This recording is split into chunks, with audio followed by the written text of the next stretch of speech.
हमारा मान लो अंगुली टूट गई, तो हमारी गर्दन कटनी थी, अंगुली टूटकर भगवान ने बचा लिया। और ये पक्की बात है, पक्की बात है कि मैं अज्ञानता के कारण जान नहीं पाता, दुख होता है, सफलता में सुख होता है, असफलता में दुख होता है।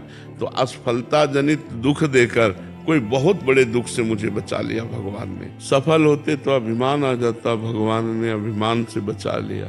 सफल होते तो कोई दुर्घटना घट जाती, भगवान ने मुझे बचा लिया। क्योंकि जो हमें कष्ट हो रहा असफल होने पर, वही शारीरिक दंड के रूप में मिलता, वही कोई घटना के रूप में मिलता, वही कोई भारी विघ्न के रूप में मिलता, तो भगवान ने असफल करके मुझे बचा लिया। ऐसी भावना करना चाहिए।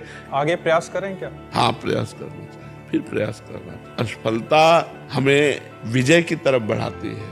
हमको निराश नहीं होना चाहिए, हमें देखना चाहिए कि मैं किस कारण से असफल हो गया और पुनः प्रयास करना चाहिए, प्रयासरत रहना चाहिए। प्रयास कर्मण्येवाधिकारस्ते मा फलेषु कदाचन। कर्म से हमें